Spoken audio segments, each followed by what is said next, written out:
She posted, "Finally free from that loser." After our breakup, I commented, "Same," then tagged her in the security footage of her cheating. Her new boyfriend saw it first. I, 27 male, had been with Brooke, 26, for 3 years. We lived together in my apartment for the last year and a half.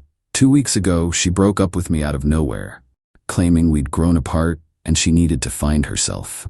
Classic breakup speech, right? I was devastated, but accepted it. Asked her to move out.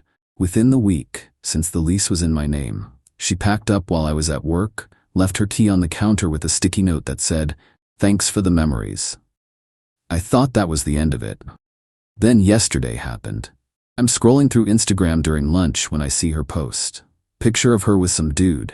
Caption reading, "Finally free from that loser. Can't believe I wasted 3 years on someone so boring and pathetic. Upgrade achieved. # new beginnings. Actually happy. No more dead weight." The comments were brutal. Her friends piling on about how I was never good enough and how she deserved better. Her mom even commented, "So glad you finally saw the light, honey." I sat there, sandwich halfway to my mouth, just processing. The thing is, I'd already moved on mentally. Sure, it stung, but I wasn't going to engage with that petty nonsense. Then I remembered something. See, I work in IT security. After some break-ins in our building last year, I'd installed a small camera system in our apartment. Completely legal. She knew about it, even helped me position one near the door. What she didn't know was that the system auto-backed up to the cloud for 30 days. Curious, I logged into the system during my break, started scrolling back through the footage from the past month. And holy hell. Multiple instances of her bringing that same guy from her Instagram post to our apartment while I was at work. The timestamps showed this had been going on for at least 6 weeks before our breakup. One particularly clear video from 3 weeks ago showed them making out on our couch, her saying, "Nate's such an idiot, he has no idea." But here's the kicker. In another clip from last month, they're in our kitchen and she's on the phone with someone, saying, "Yeah, Mom, I'm waiting until after Nate pays for my car repairs to dump him." Another few weeks max. My car repair payment for her Honda? $2,200, paid in full the week before she left. I downloaded everything. 12 separate incidents, all date and time stamped. The quality was good enough to see faces clearly. Now, I could have been mature about it, could have just kept quiet and moved on. But that Instagram post calling me pathetic, the comments from people I'd cooked dinner for? Nah, I commented on her post, "Same here, finally free." Then I tagged her in a new post of my own, the security footage compilation, all 12 clips edited together with timestamps visible. Caption, "When you realize the loser had receipts the whole time. BW Brooke, you left some stuff here, your dignity, for example." The first person to see it? Her new boyfriend, Derek. He was tagged too. Within minutes, my phone exploded. Brooke calling, texting, leaving voicemails. I didn't answer any of it, but I did watch the chaos unfold on social media.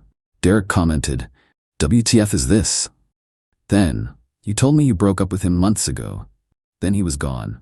Untagged himself, unfollowed her, relationship status back to single. Brooke's friends who'd been trashing me? Deleting their comments real quick. Her post went from 200 plus likes to 43 in an hour. The best part was her mom's reaction. She commented on my post, "Brooke Ann Fletcher, call me now." Then Brooke tried damage control. Posted some word salad about toxic exes trying to ruin her happiness, and how I was violating her privacy. Girl, you brought another man into my apartment that I was paying for. My buddy Ryan screenshot her original post before she dirty deleted it. By evening, it was spreading through our mutual friend groups. Turns out Derek was someone she'd met at her gym and told everyone there that she'd been single for months. His ex-girlfriend reached out to me laughing, saying he'd cheated on her with Brooke, but karma got him quick. I'm sitting here now, phone on silent, bourbon in hand, watching 3 years of manipulation unravel in real time. Sometimes the high road is overrated. Update 1. Woke up to 47 actually 62 missed calls. 28 from Brooke, 11 from her mom Diane, 6 from her best friend Qley, and the rest from numbers I didn't recognize. Plus enough texts to write a novel. The highlights: Brooke, take it down now or I'm calling the police. Also Brooke, please, I'm begging you, Derek won't talk to me. Also, Brooke, you're ruining my life over nothing. Still, I'll pay you back for the car repairs. Desperately. Can we talk? I made a mistake.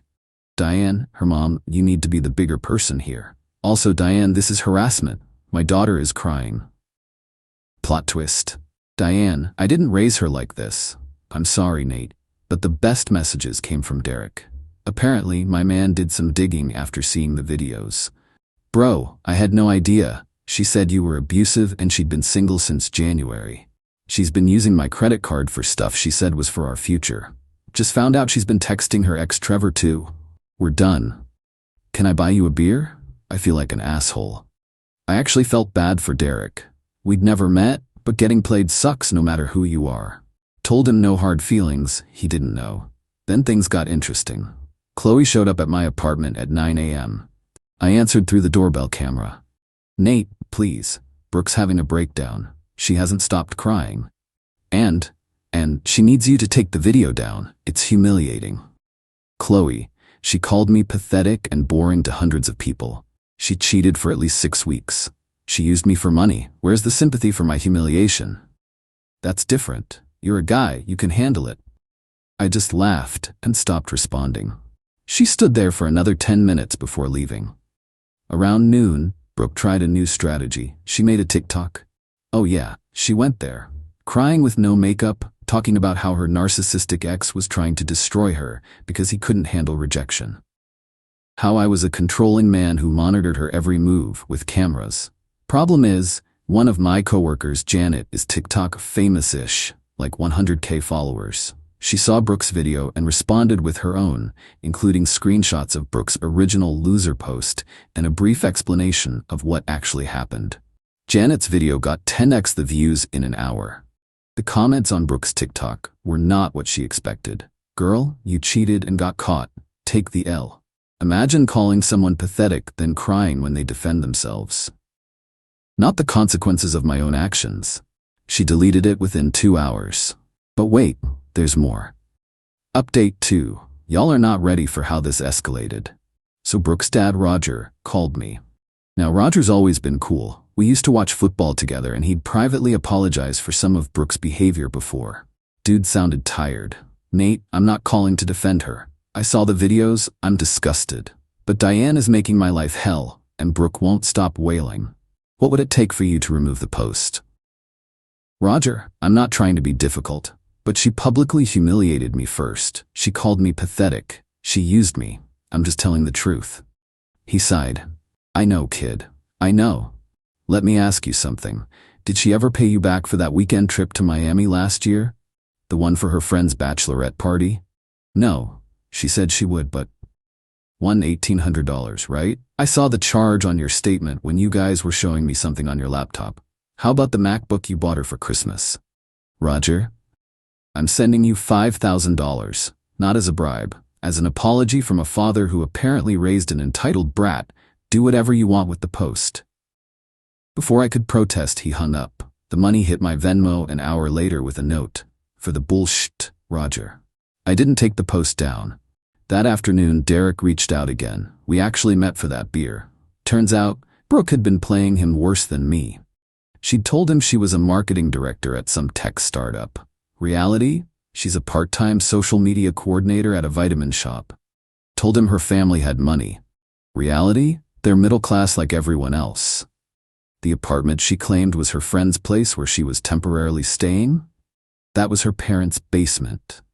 Derek showed me their texts. She'd been planning their future together, talking about marriage, kids, the works.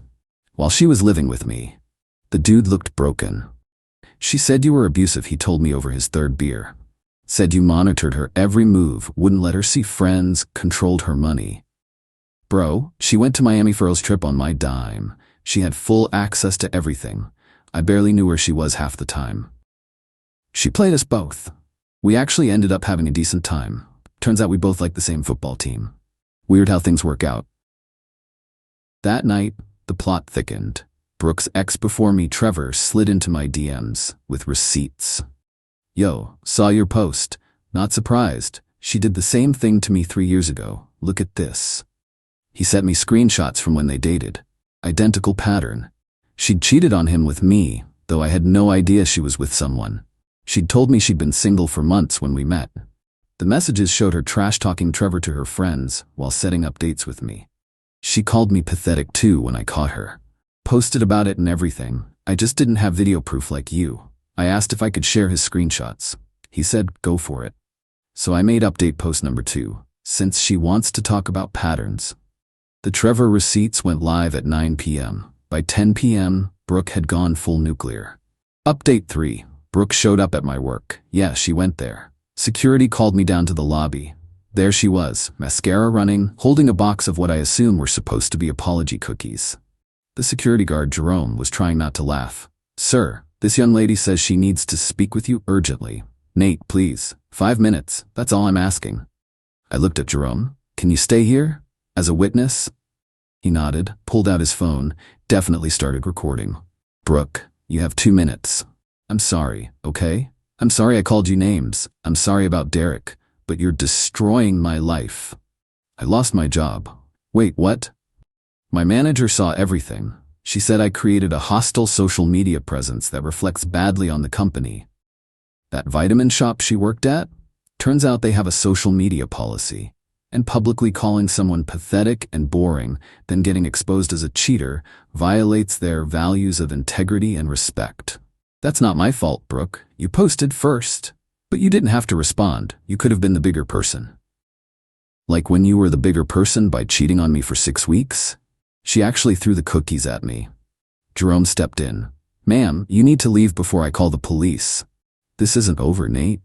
You'll regret this. Cool. Jerome, can you email me that recording? She stormed out. Jerome sent me the video within minutes. That was better than reality TV, he said. But she wasn't done. Oh no. That evening, I got a call from my landlord. Brooke had contacted him, claiming she was still a tenant and I'd illegally evicted her. She wanted back in. Thank God I'd been smart about documentation. Sent him the proof that she'd moved out voluntarily, left her key, and was never on the lease. He laughed it off and warned me she sounded unhinged. Then came the messages from random numbers. Brooke had apparently recruited her cousin Destiny and some other friends to harass me. You're a small dick energy loser who can't handle rejection. Brooke deserves better than your petty ass. Real men don't seek revenge. I didn't respond to any of them, but I did post the security footage of her throwing cookies at me at work with the caption, Update, she seems to be handling the breakup well. The comments were golden, not the cookies. Jerome deserves a raise. She really thought baked goods would fix this? Then Derek commented, those are store-bought cookies, BW. She told me she was a great baker, but I never saw her cook anything. Even Roger liked that comment, but the real tea came from an unexpected source. Final update. Remember Qley, Brooke's best friend? She DM'd me last night. I need to tell you something. Apparently, Brooke had been planning this for months, not just the cheating, but the whole humiliate Nate publicly exit strategy. Qley had screenshots of their group chat where Brooke laid out her plan. 1. Find a new guy with more money, Derek. 2. Use me for expenses until Derek was locked in. 3. Break up suddenly to maximize emotional damage. 4. Post publicly about how terrible I was to control the narrative. 5. Play victim if I retaliated. Brooke's message from 2 months ago. Nate's so predictable, he'll probably just cry and accept it. Boring men always do. Another message. Derek's taking me to Turks and Caicos next month. Still gonna make Nate pay for my car first, though. Qley was sending me these because Brooke had turned on her too. When Qley suggested maybe publicly humiliating me was too much, Brooke had called her jealous and bitter in their friend group chat. She's not who I thought she was, Qley wrote. I'm sorry for my part in this. I posted the screenshots with one final update. When you plan to humiliate someone for months, but forget that receipts work both ways, I'm done now, moving on to better things. The response was swift and brutal. Derek's ex-girlfriend commented, she did all this planning, and Derek still left her for a bartender at Buffalo Wild Wings. Wait, what? Turns out Derek had already rebounded with someone new. Posted a story with a girl named Cassidy last night. Brooke had been bombing his phone begging for another chance while he was literally on a date. Roger texted me, I showed Diane everything. We're getting her therapy. This is not the daughter we raised. I'm sorry, son. Even Trevor chimed in. Bro, we started a support group. You, me, and Derek, survivors of Hurricane Brooke. This morning, I woke up to one last message from Brooke. A long rambling email about how I'd ruined her life over nothing and how she'd never forgive me for exposing her private moments. I didn't reply, but I did forward it to her dad with a note. You might want to accelerate that therapy. The best part? My original "same here" finally free comment now has more likes than her deleted post ever did. Life's actually pretty good now. That $5,000 from Roger? I used part of it to take a solo trip to the mountains this weekend. Posted some hiking photos. Living my best life. Derek and I are weirdly becoming friends. We game online sometimes. He's dating Cassidy the bartender. She seems cool and thinks the whole situation is hilarious. Trevor started dating someone new too. She reached out to both Derek and me for a background check on Brooke after finding out Trevor's ex was her friend. We told her everything. She thanked us and said Brooke was already blocked. Brooke's still posting cryptic quotes about rising above the haters and knowing your worth. Each post gets fewer likes than the last. Her comment sections are turned off now. Qley and I actually grabbed coffee yesterday. Not romantically, just two people bonding over realizing someone we trusted was toxic. She told me Brooke's been begging everyone for money since she lost her job. Even made a GoFundMe, claiming she was a victim of cyber harassment. It raised $73, all from her mom. The vitamin shop apparently hired someone new already. The new girl follows me on Instagram and likes all my posts, which is kind of funny. My coworker Janet's TikTok about the situation hit 1 million views. She offered to make me TikTok famous. I declined. I've had enough internet drama for a lifetime. Jerome the security guard asks me for updates every morning. He says it's better than his soap operas. Started calling me Cookie Man. Looking back, the signs were all there. The way she'd trash her ex, how she always needed money but never seemed to work full hours. The constant need for validation on social media. How she'd get angry when I didn't react to her provocations the way she expected.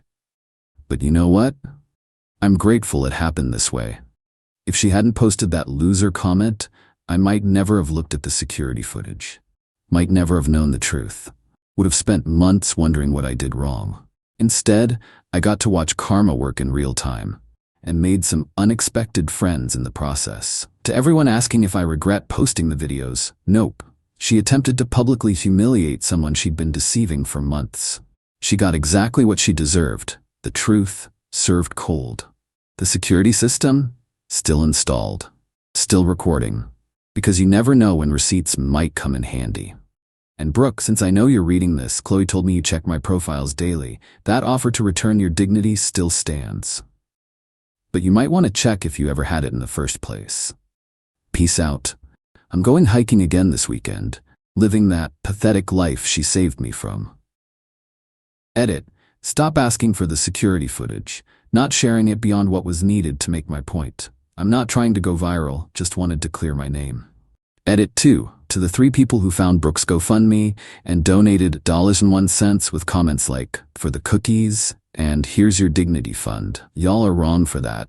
Funny though. Edit 3. Derek just texted me. Brooke made a fake profile to message Cassidy claiming Derek cheated with her last week. Cassidy immediately knew it was BS because she and Derek were at her family's house out of state last week. Brooke used a photo from 2 months ago as proof. The desperation is real.